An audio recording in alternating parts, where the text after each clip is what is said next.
crois que la prévention ici, c'est, je vais faire un terme un peu générique, l'aménagement du territoire. Mais derrière, ça veut dire une meilleure connaissance du foncier, des propriétaires, des absences de propriétaires, de l'entretien du territoire, du développement de l'agriculture et donc de l'aide aussi à l'installation agricole.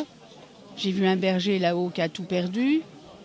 Tout son cheptel est mort. C'était un cheptel caprin. J'ai compris que c'est lui-même qui avait installé des tuyaux pour amener l'eau. Il n'y a pas l'électricité. Tout ça est très précaire. Donc si on veut prévenir, il faut absolument améliorer l'aménagement du territoire. Alors on sait qu'on ne prévient jamais tout. Le feu peut se déclarer, le vent, comme ça a été le cas, a été très puissant. On ne peut pas tout éviter, mais il faut entretenir, je dirais, le territoire. Et puis, il y a tout ce qui relève, bien sûr, de la prévention faite par les pompiers, avec des installations,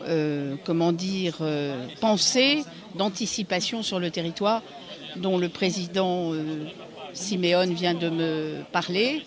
La nouvelle collectivité va réfléchir avec, au fond, disons-le simplement, ce réchauffement climatique qui fait que en hiver, en plein hiver, c'est très rare en Corse, on a eu des incendies comme en été, parce que il n'a pas plu depuis l'été.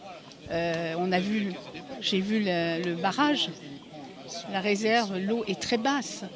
Il y a un problème de sécheresse qui se développe. Et donc, il faut adapter les moyens aussi aux nouvelles conditions climatiques. Vous parlez qu'il faut entretenir le territoire. Les communes, des fois, n'ont pas forcément les moyens financiers pour entretenir les territoires. Comment on peut faire ? La solidarité avec les autres collectivités, bien sûr, il faut se donner des objectifs.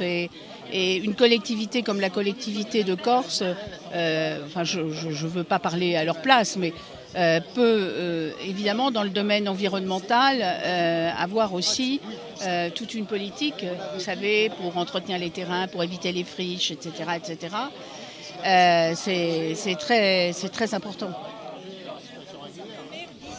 Est-ce que la loi sur le défrichement ou sur l'entretien qui donne l'obligation d'entretenir au 30 juin n'est pas adaptée à la Corse justement à cause de la sécheresse? Par exemple, il y a maintenant des sèches à mettre. Donc, est-ce qu'il est possible de changer la loi, de l'adapter? Bien sûr, c'est là où ce dont j'ai parlé hier longuement, c'est on voit bien qu'il faut adapter les lois au territoire.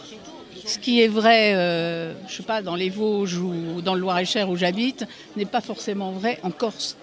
Et donc il faut avoir une souplesse, une capacité de différenciation, d'adaptation des territoires aux problèmes qu'ils rencontrent, à leur particularisme.